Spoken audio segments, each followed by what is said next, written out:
আমি জানতাম দিয়া তুমি আসবে, আমি জানতাম বড়দা ভাই তোরা আসবে, আমি জানতাম। আমার কথা মিলল তো? এবার প্রাণ ভরে আশীর্বাদ করো যাতে মেয়েটা জিততে পারে। মালটা ঢুকলো কোথা থেকে? সারাক্ষণ তো আমরা গেটের সামনে চোখ আটকে দাঁড়িয়েছিলাম, কোথা থেকে ঢুকলো বুঝতে পারছি না তো। বস, ওর মাথায় নার্সের টুপিটা দেখেছো? ওরা নির্ঘাত ডাক্তার নার্স সেজে ঢুকেছে। আমি তখন তোমায় বলেছিলাম দুবার ডাক্তার নার্স ঢুকছে কেন, তখন তুমি আমার কথা পাত্তা দিওনি। এখন বুঝো? চুপ, একদম চুপ কর, এখন এসব কথা বলার সময় নয়। এখানটাকে কালটি মারতে হবে। মায়াং স্যার দেখলে না আমাদের কেটে কুকুরকে খাইয়ে দেবে একদম। চল পালা। ये क्या हो रहा है? ये मैं कोई बुरा सपना तो नहीं देख रहा हूँ? ओह गॉड, ये सब कैसे हो गया? कैसे दिया शैलेश के हाथ से छूट कैसे गई?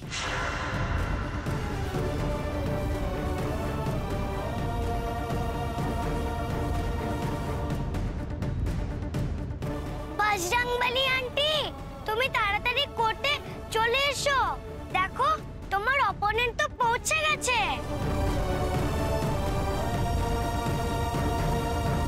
মায়াঙ্ক স্যার, আমি এসে গেছি। আমি খেলার জন্য একদম প্রস্তুত।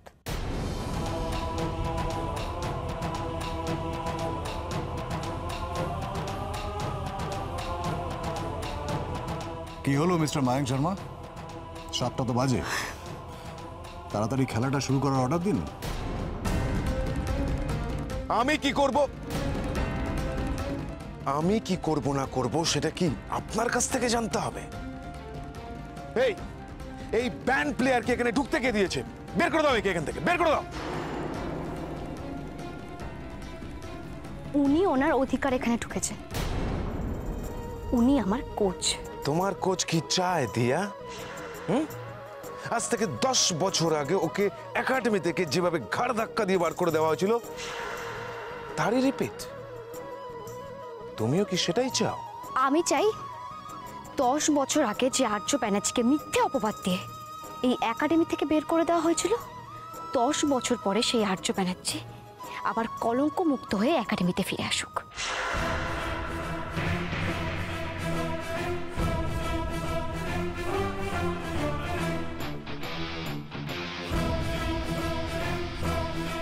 আর আমি এটা খুব ভালো করে জানি যে আমার এই ইচ্ছেটা খুব তাড়াতাড়ি পূর্ণ হবে।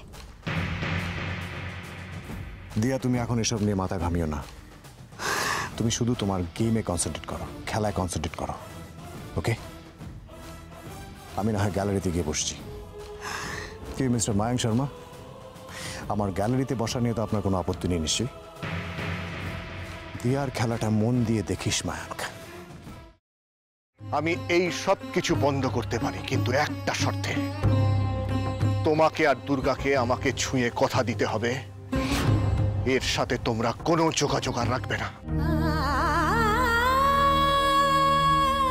শোনো, আমরা এখনো তোমার মতন এতটা পাথর হয়ে যায়নি। তোমাকে ছুঁয়ে আমি এত বড় কথাটা। এটাই আমার শেষ কথা তোমাকে। দাদা ভাই, পুতুলটা না দিয়ে এসেছি। একেবারে বজরংবলী আন্টির হাতে দিয়েছো তো? না, আমরা তো দরজা দিয়ে গড়িয়ে দিয়েছি। ঘরে তো ঠাম্মু ছিল, তাই ঢুকতে পারিনি। মা ঘরে ছিল? এ বাবা, যদি মার হাতে পড়ে তাহলে তো মুশকিল। ওনার কোনো সর্দারজির সাথে পরিচয় ছিল? সর্দারজি? না। ঠিক আছে, আমি তাও বলবো আপনারা একটু ঠান্ডা মাথায় ভাবুন। আসলে আমার জানাটা খুব দরকার। আমি তাহলে আসি, কিছু মনে পড়লে আমাকে অবশ্যই জানাবেন। আচ্ছা।